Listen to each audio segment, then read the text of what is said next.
नमस्कार दोस्तों, आपका बहुत बहुत स्वागत है एक कदम अध्यात्म की ओर में। हमारे देश में ऐसे बहुत से महान प्राचीन मंदिर हैं जिनकी भव्यता का केवल हम अनुमान ही लगा सकते हैं। ये धार्मिक स्थल अपने स्थापत्य कला और चमत्कारिक इतिहास के लिए प्रसिद्ध है। हजारों वर्ष पुराने इन मंदिरों की जानकारी समय के साथ लुप्त हो जाती है या उन मंदिरों को विदेशी आक्रमणकारियों द्वारा क्षतिग्रस्त कर दिया गया है, इसलिए इनके बारे में बहुत ही कम जानकारियां उपलब्ध हैं।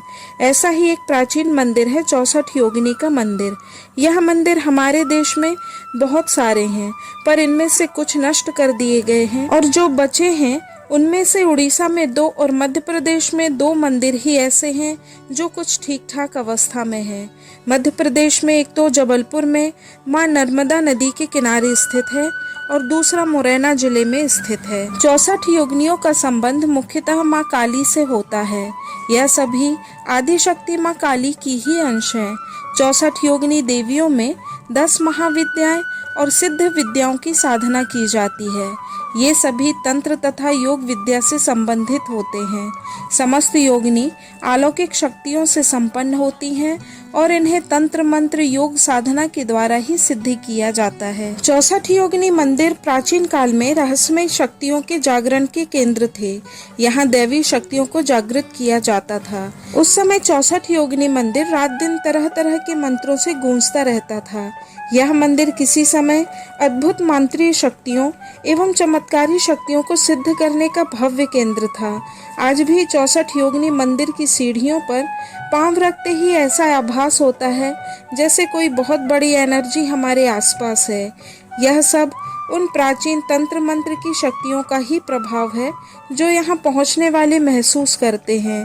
कहते हैं कि आज भी इस मंदिर में मांत्रिक शक्तियों की उपस्थिति का एहसास होता है। मुरैना में स्थित 64 योगिनी मंदिर में 64 कमरे हैं और प्रत्येक कमरे में एक एक शिवलिंग स्थापित है। ऐसा कहा जाता है कि प्राचीन काल में इस मंदिर में भगवान शिव के 64 योगिनियों का आवाहन किया जाता था। इस कार्य के लिए क्षत्रिय राजाओं ने अनेक पुजारियों को इस मंदिर में नियुक्त किया था। उन राजाओं की यह अभिलाषा रहती थी कि भारत की प्राचीन काल की चमत्कारिक विद्याओं को जागृत किया जाना चाहिए और इसे आगे वाली पीढ़ी में स्थानांतरित किया जाना चाहिए। कहा जाता है कि करीब 1000 साल पहले इस क्षेत्र के आसपास जितने भी क्षत्रिय राजा थे उन्हें अपनी भारतीय गुप्त विद्याओं में विशेष रुचि थी। वहाँ के विद्वान इनसे संबंधित प्राचीन पुस्तकों एवं साधनाओं के माध्यम से निरंतर शोध कार्य करते रहते थे। उन्होंने साधनाओं के द्वारा तमाम शक्तियां भी प्राप्त कर ली थी। भारत की प्राचीन चमत्कारिक शक्तियों की खोज एवं उनके विकास के लिए उन्हें ऐसे शिक्षा केंद्रों की आवश्यकता थी जहां पुरानी पीढ़ी नई पीढ़ी को इन विद्याओं का ज्ञान दे सके। इसलिए उन्होंने ऐसी शक्तियों से जुड़ी हुई तमाम साधनाओं एवं विद्याओं की शिक्षा के लिए 64 योगिनी मंदिर की स्थापना की। 64 योगिनी मंदिर को देखने से ऐसा लगता है कि यह मंदिर प्राचीन काल में योग एवं मांत्रिक शक्तियों की शिक्षा के लिए यूनिवर्सिटी की तरह था। यह मंदिर गोलाकार है। मंदिर के बीचों बीच बने मंडप यज्ञ संबंधी प्राचीन कार्यों के जीते जागते प्रमाण हैं। इस मंदिर को देखने से ऐसा लगता है कि यह किसी आधुनिक वास्तुकला का नमूना है। यह मंदिर 101 खंभों पर टिका हुआ है। ब्रिटिश आर्किटेक्ट एडमिन लुटियंस ने मुरैना में स्थित इसी मंदिर के आधार पर ही भारतीय संसद को बनवाया था।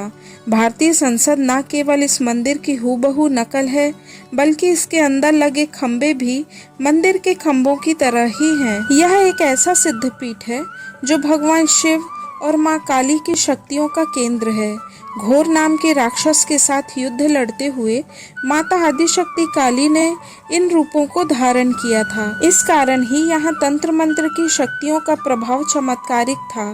कहते हैं कि प्राचीन काल में इस 64 योगिनी मंदिर में हर समस्या का निदान होता था। कितना भी बड़े से बड़ा रोग यहाँ की आध्यात्मिक शक्तियों के द्वारा दूर कर दिया जाता था। यहाँ की रहस्यमय मांत्रिक शक्तियों ने इस मंदिर को वज्र की तरह शक्तिशाली बना दिया है। इसलिए हजारों वर्ष बाद भी यह मंदिर आज भी अपना अस्तित्व बनाए हुए है। कहते हैं कि इस क्षेत्र में किसी को रात में रुकने नहीं दिया जाता। इस क्षेत्र में कितनी ही बार भूकंप आया, इस कारण इस इलाके की तमाम अन्य इमारतें तहस नहस हो गईं। लेकिन यह 64 योगिनी, जिसे भगवान शिव और माता काली का आश्रय प्राप्त है, आज भी अपने बीते कल की स्वर्णिम कहानी कहता है। आशा है आपको वीडियो पसंद आई होगी। कृपया इसे लाइक, शेयर और सब्सक्राइब जरूर करें और देखते रहें एक कदम आध्यात्म की ओर। धन्यवाद। जय माता दी।